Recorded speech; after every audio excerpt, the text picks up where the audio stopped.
Welcome to Aaron Mahnke's Cabinet of Curiosities, a production of iHeartRadio and Grim and Mild.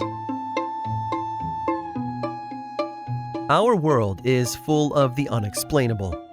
And if history is an open book, all of these amazing tales are right there on display, just waiting for us to explore. Welcome to the Cabinet of Curiosities.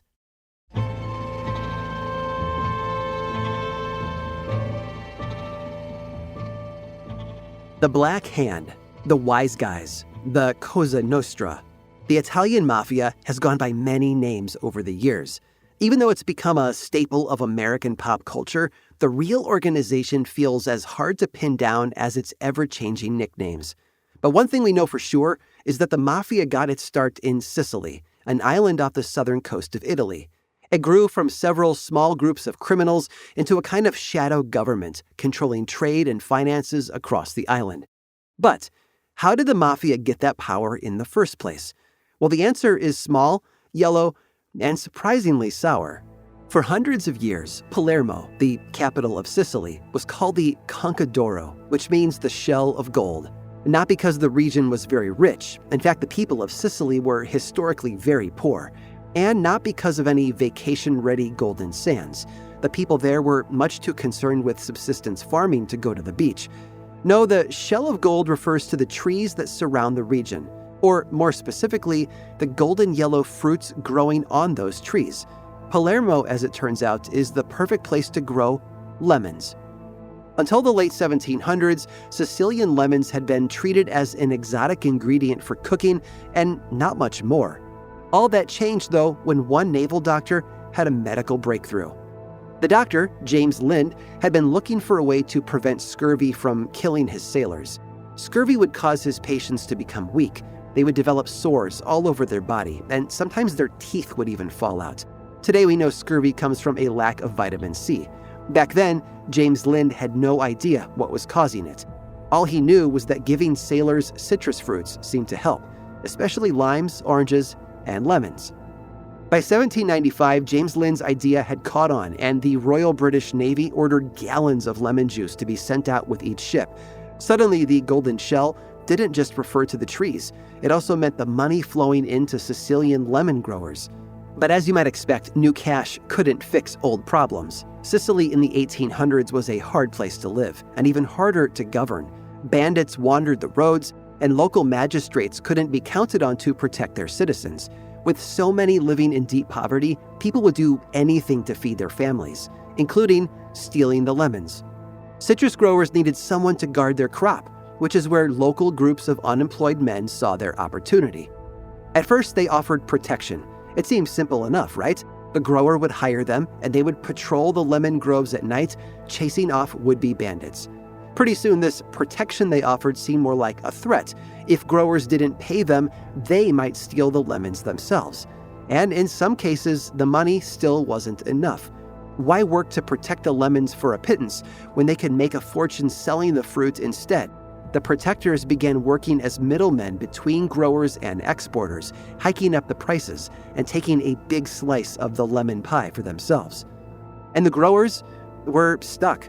Sicily had only just become part of the Kingdom of Italy, and many Sicilians saw the faraway government in Rome as oppressive outsiders. At least with their protectors, you knew who you were dealing with. Soon, bandits of these so-called protectors ranged across the island.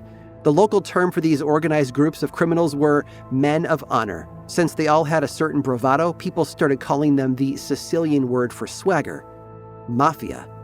The mouth-puckering roots of the mafia also helped its expansion. Over the next century, the mafia got its tentacles into industries all across Sicily, from growing wine grapes and wheat to manufacturing and even local government. But the big moneymaker was always lemons. In the early 1900s, Sicily got some new competition.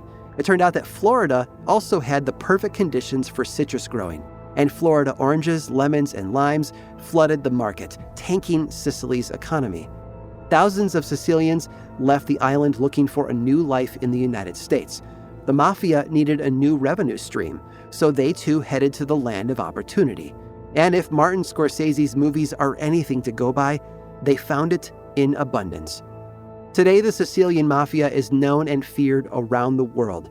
They're the stuff of silver screen legends and real-life tabloids. But they got their start in the humble citrus groves of Palermo, when a gangster gave a grower an offer he couldn't refuse.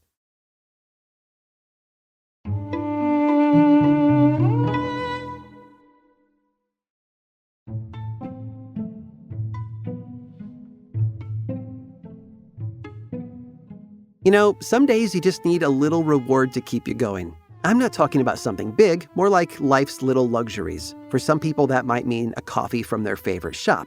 For others, a new video game that they've been wanting to play. Many people find their little bit of luxury at the nail salon. It's an affordable way to relax and get a bit of pampering in. And if they're in the US, there's a good chance the nail technician sitting across from them is Vietnamese. In fact, nearly half of all American nail salons have Vietnamese owners. The reason why might surprise you. It's one that goes back 50 years to an actress named Natalie. Natalie had never been one to stand by when someone needed help. So in 1975, when she saw thousands of Vietnamese people fleeing their country after Saigon fell, she knew she had to do something. True, she hadn't started out as a humanitarian. In fact, for most of her life, she was a performer. First a model and then an actress in the 1960s.